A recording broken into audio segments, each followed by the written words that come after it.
Hello everyone and welcome to Call Sign Charlie Models. Time for another inbox review, and today's inbox review is of a kit that won a poll that I had running by a close margin. It came down to a coin flip on which one won the poll, but this one is also going to be my next side project while I'm working on the Catalina. So today's inbox review, or one of today's inbox reviews, is going to be of the Italeri 132nd Panavia Tornado IDS right here. So this one I'm going to be building up as a GR1 from Desert Storm, and I do have a lot of aftermarket in it. So part one of this unboxing is going to be the actual kit, and part two that's going to be on the build playlist is going to be all the aftermarket stuff that I have to go on this kit to convert it to a GR1. So I'm going to get the camera flipped around so we can actually start looking at all the plastic and everything that's in this box. So one second. Alright, so today we have the Tornado IDS from Italeri in 1/32 scale, and the top box art absolutely looks gorgeous. We have two different paint schemes right here. We have the German Tornado right here, and then we have another, looks like Italian Tornado right here as well. So amazing box art on the front, and then we go off to the side. We do have a photo etch fret that goes in here, and then two decal sheets right there. And I got to cut the tape to the box. Literally the first time I've looked inside this box. Alright, and then we have two decal sheets right there. We have a nice little history about the Tornado in multiple languages right there, and then over here we have the length of the model kit, which is 52.1 centimeters long right here. Then we flip it over to the other side and we have our paint schemes right here with four different tornadoes going along, so as you can see. So get the box opened up and then get everything set up to take a look at everything. Alright, and then before we get started, I do want to make a correction. Both aircraft are Italian roundels on those. I want to apologize. I looked at the two roundels, but again, two different paint schemes on that. So very nice, showing two of the schemes right on the front box art right there. So starting off, we're getting into the instructions right here. We have a nice booklet form. It looks like it's going to be in all black and white, but no worries with that. Then we open it up. Again, we have a nice little history about the Tornado IDS moving along here in multiple different languages. And then we have the parts call out right here. And they are nice and numbered, a large number, so you can see all the actual part numbers. So if you're not sure on which part it is right there for you. Then continuing on, we have more parts going on here. Then we have shaded out areas for parts that we're not going to use for the IDS version. So I have a few right there, and then a couple right in here. So I'm going to have to be careful because for me, I am converting this to a GR1. So I'm going to have to pay close attention to what I'm using. Then we have color callouts right here using the Italeri paints, and also it has the Federal Standard numbers right in there. And then you have your photo etch fret right here and your legend of symbols that you're going to be using throughout the instructions. Alright, so we're starting off with the ejection seats. We have multiple parts ejection seats, and it looks like we have some photo etch to go on there as well for our seat backings. And then we're having our harnesses, again photo etch in there. And then we're starting with our instrument panel, moving right along, adding a bunch of little parts on there. And then we have two different versions. So we have version A, and then we have versions B, C, and D.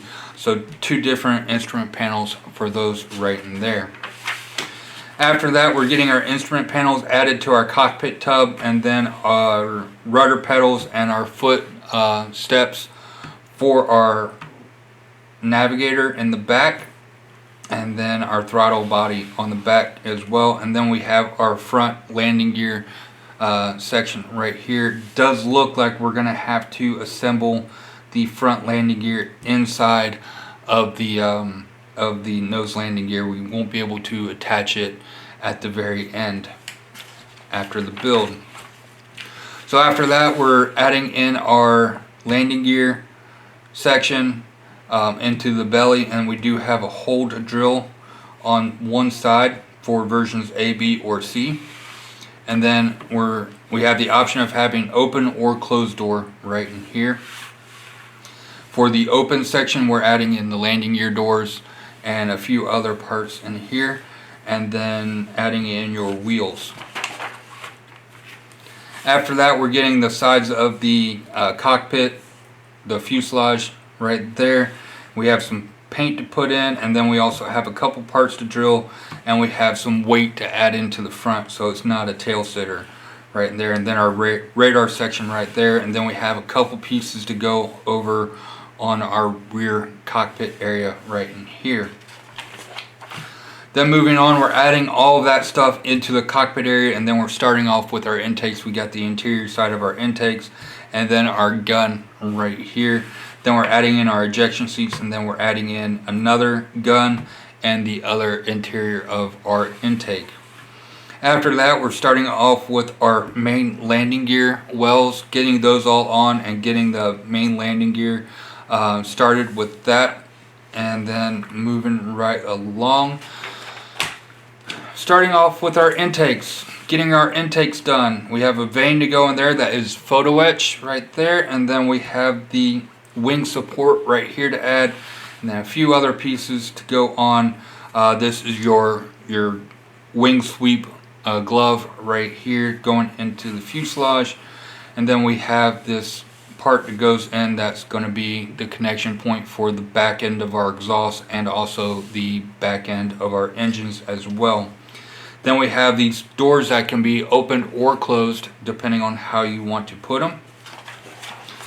And then we're adding in our elevators slash horizontal stabilizers back here with a couple other pieces to go. And then we're starting off work on our engines. Got some engine work to do. And then these are for your speed brakes right here, or your exhaust reverse thrusters right there. Then repeating for the other engine, and also if you're going to have the reverse thruster in the open position, and then getting all that on, and then a couple other pieces going on, then adding that to the fuselage. Again, one engine configuration on that, and then adding in your reverse thrusters right there, getting all that on, adding your PE. I will say from prior experience with building this, if you're going to have it in a closed position, you want to leave these photo etch parts off. You can't see them anyways when it's closed, so if you're going to have it closed, don't worry about those parts. Alright, so then moving on, more parts, your reverse thrusters in the closed position right here, and then adding some more parts, and then continue on with more reverse thruster detail parts. Then we're having the option to have an engine out with the reverse thrusters open or closed right here. You have a nice little trolley for your engine right here. And then we're starting off with the wings, getting our wings all done. Got some pivot points in here because, as we know, that when the wings sweep back, the pylons actually pivot to make sure that they are maintaining forward flight on that. So kind of like the F-111 does as well. So adding in your flaps and slats and your spoilers on there and getting all that configured, and then doing the same thing for the other wing. And then you're working on the top end of your fuselage. You do have your speed brakes right here. You have the option of having them open or closed on that, and then just more work on your speed brakes. And then you're getting your top fuselage attached to your bottom fuselage with the wings, and it's going to be attached by a couple very long screws, and then that is a good solid attachment point right there.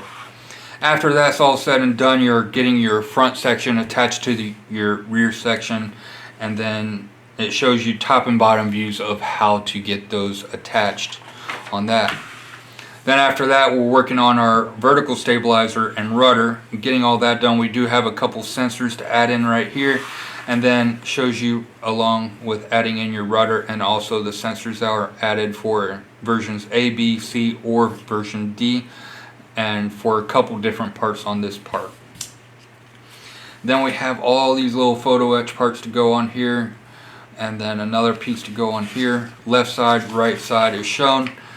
And then we have a hump, and you have different parts to go onto that depending on which version you're doing. And then it's also working on your intakes over here, getting all that done. And then repeat for the other side. And then you have this piece that goes over the wing at the front edge of the wing right here. Moving right along. Then you're adding in your main landing gear, getting all that done, and then repeat for the other side. Adding in your landing gear doors, and then a few other antennas, lumps and bumps and such, your tail hook and a couple other antenna going on there. And then we're starting with our ordnance and all of our pylons on here as well. It looks like there's going to be a good amount of ordnance included in this kit. You have your belly pylons going along here, and then a couple different ordnance options right there. And then more ordnance and fuel tanks and ECM pods going on, sidewinder, and then your pylons right there. And then just showing you how to add everything to the kit on here, and is a screw like, so it will pivot when you close and open the wings. After that's all done, you're adding in your refueling probe. You have the option in the extended or retracted version. And then you are adding, for final steps, you are adding in a bunch of pitot tubes, antenna, and all that. And then you're adding in your canopy parts and your nose. You have the option of open or closed canopy on this, and you also do have a ladder included in this kit. And then it shows you the final two configurations. You have the closed configuration, and then you have the open configuration with the open nose and the open canopy, open speed brakes and everything. For me, I'll be doing it with the open canopy, the closed speed brakes, and the closed reverse thrusters with the flaps down, and then the side intakes closed as well. That's it for the instructions on that. And then we have another booklet that has our stencil detail, where all of our stencils go per model. This is your Stormo Aeronautical Militare 154 Gruppo CBO Marza e Sharif, October of 2009. So your options right here for your Italian Tornado, and then another Italian Tornado, Stormo Aeronautica Militare 154 Gruppos CBO Getty AB 1984. That's your two-tone with your gray and your green right there. Top and bottom, both side profiles on that. Then again, another Italian one, let's see, from 2003 right there.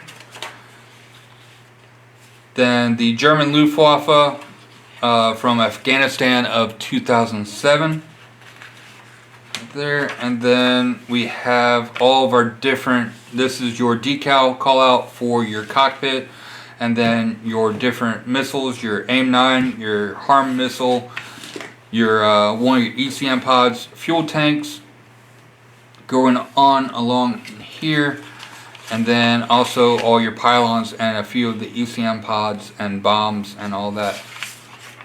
So a lot of decals to go onto this kit, as you see right in here. Move on to our first decal sheet. The decal sheet does look very nice. Thin decals, not too thick, and the artwork does look okay on here. I mean, it's not the best I've seen, but it does look pretty good on here. So I mean, just going right along all your walkway lines, and then each one of your like your missiles and all of the parts are individually labeled, so you know exactly, if you're doing cockpit decals, you know this section right here is what you're going to need. You're not going to be hunting the entire decal sheet looking for for a certain decal. So that's a nice touch. I do like that very much on the decals.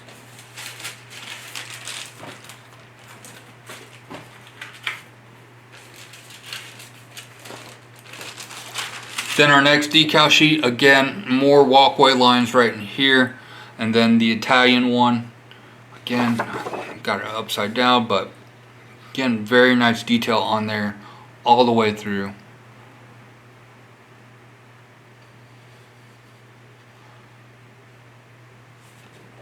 Then we have a photo etch fret. This photo etch is very, very heavy comparatively speaking to like the Edward or any of the other companies. It's kind of like on it's on trumpeter thickness level for your photo etch right here. So it's very thick.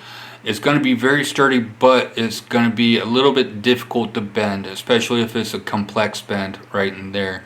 But again, some very nice detail on that, especially on this top step right here. There's some nice raised texture to that, so you can actually feel the grip. It's actually kind of gripping my finger when I'm rubbing it over that photo etch. So a very nice touch on that. Okay, so our first sprue is of our vertical and horizontal stabilizers right here. Let me get this light turned around so we can see more on it. Alright, so again, very, very nice rivet detail going on through here. Nice and crisp lines.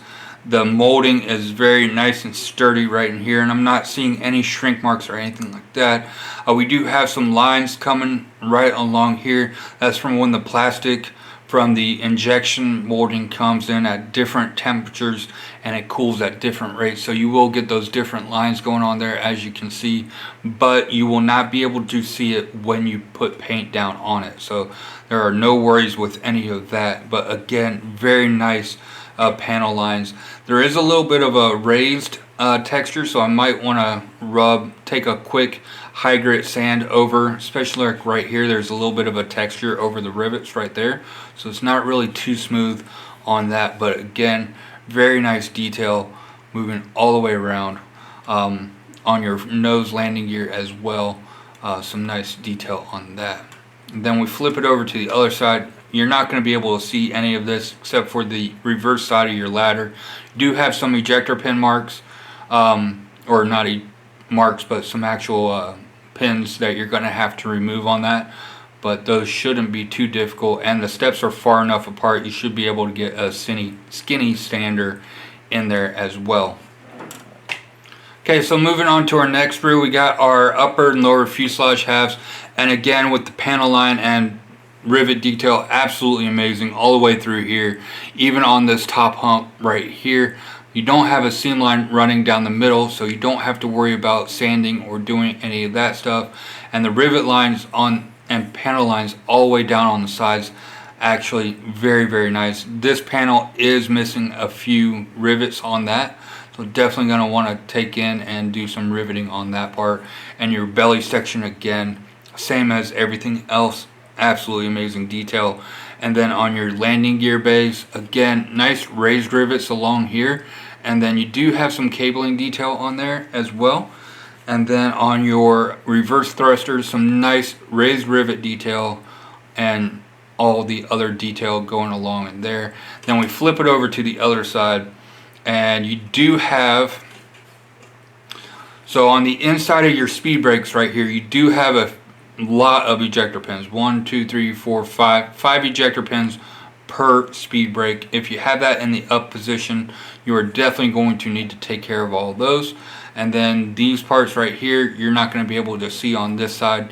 And then everything else, with your reverse thrusters on the bottom side, you do have a couple ejector pin marks right on the edge right here. So if you are going to have those opened up, you might need to take care of those as well. But everything else is looking fine so far. Okay, we also have the option of rubber wheels on here. The tread on here does look very nice, and also there is some sidewall detail on the sides on that. And you do have your rubber wing glove going on there. Some nice detail on that, and that will weather up real nice and you won't have any real issues with it. If I recall correctly, it does fit pretty well as well. Alright, so moving on to our next sprue, we have our cockpit tub, and the detail on here is very, very nice. On your instrument or your control panels right here, all the switch detail on there is actually very nice on both front and rear cockpits, and the detail on your rear cockpit wall is also very nice, and on your control panel for your rear cockpit, again, nice detail on that. Then you have your speed brakes, or not your speed brakes, your reverse thruster controllers right here on that, and some just all around very nice detail on this kit so far from what I'm seeing. And then on your instrument panels, again, as you can see, some very nice detail moving all the way around.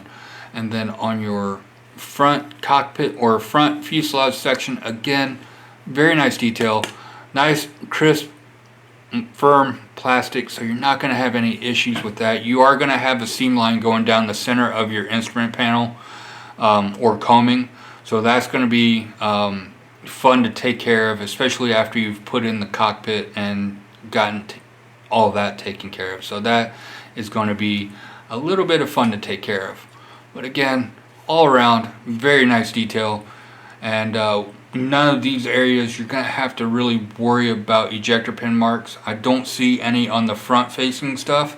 And then we flip it over to the other side, none of this stuff you're going to be able to see. So no worries with any of the ejector pin marks on here at all. Okay, so this sprue is our fuel tanks right here, and then our center pylons going along here along our belly. Then we have a couple other pylons on here, and then we have our ejector seats right here. Some nice detail on the seat cushions. I'm hoping that the camera will pick that up with some folded fabric type detail on there. Then you do have the option of having a two-piece wheel on there. For me, I would say that the rubber wheels actually do look better than the plastic wheels. So on that note, then more ejection seat detail, and then you have all these other parts that go on here, and then your pylons. This is the wing spar right here that's going to go along your wing, and you're going to have a couple other parts in there that's going to help with the pivot point of that. So moving on to our engine section. The fan blades do look very nice, and then you have your afterburner and your can right there, and these engine parts right here. You're going to have a bunch of other detail parts that go onto that engine to really liven that up. Alright, so starting off with the last sprue that we just did, the engine sprue, we do get 2 of those sprues, and we also get 2 of these sprues as well.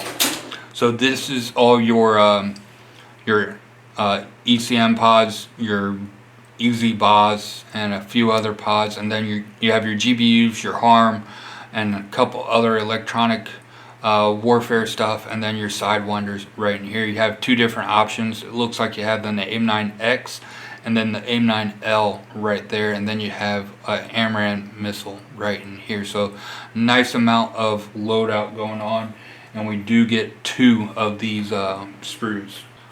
Alright, then moving on to our wings. Again, like the rest of the kit, very nice panel line and rivet detail going on here. It's not bombarded by rivets or panel lines, so just enough detail to really show off, but not enough to overwhelm you on that. So again, very nice detail on both the upper and lower ends of the fuselage, or wings, I'm sorry. And then on the inside of the intakes, alright, you do have ejector pin marks right in here. These will probably show up, so you definitely will want to take care of those as well. And you have 1, 2, 3, 4 ejector pin marks per one, and then these are your doors that are going to go into these sections right here, and you do have ejector pin marks on there as well. And on the inside of your nose landing gear doors, you do have ejector pin marks on there as well. So you do have a few ejector pin marks to take care of on this kit. It's not really loaded down, they're not too bad. A little bit of putty in there and a little bit of sanding, and those will be fixed really quick. Alright, so moving on, we have the a couple other fuselage detail parts in here, and then this is your engine wall right here that's set, and there is some nice detail on that as well. Your nose landing gear, there is some nice hose and cable detail on there, and then everything else looks okay. Now for the intakes, let's take a look. You do have ejector pin marks going on the top and bottom of your intake, so those will definitely need to be taken care of. Again, a little bit of putty and a little bit of sanding, and those should be easily taken care of. And for your landing gear, this is your nose landing gear, and you do have a few ejector pin marks right along the edge of your nose landing gear. So again, at the very beginning of the kit, they did very good with the ejector pin marks, but towards the end of it, it seems like they got a little bit lackadaisical on the placement of their ejector pins. So again, it started off really nice, but now it seems like there's a lot of ejector pin marks all over the place. They don't look like they're too bad to take care of, but still you're gonna have to take care of them. Then moving on to our last row, we have our clear parts, and the clear parts do look very nice, crystal clear. We do have a det cord going right along the top, and or maybe that's a canopy warmer to help it keep it from frosting up. But again, you do have a nice cord right there. When you get that all painted up, that really looks nice. And then the front canopy again looks nice. No real distortion at near range. If you're looking at something from a distance, there is a little bit of distortion on it, but again, if you're looking at it up close and personal, there's no real issues to it.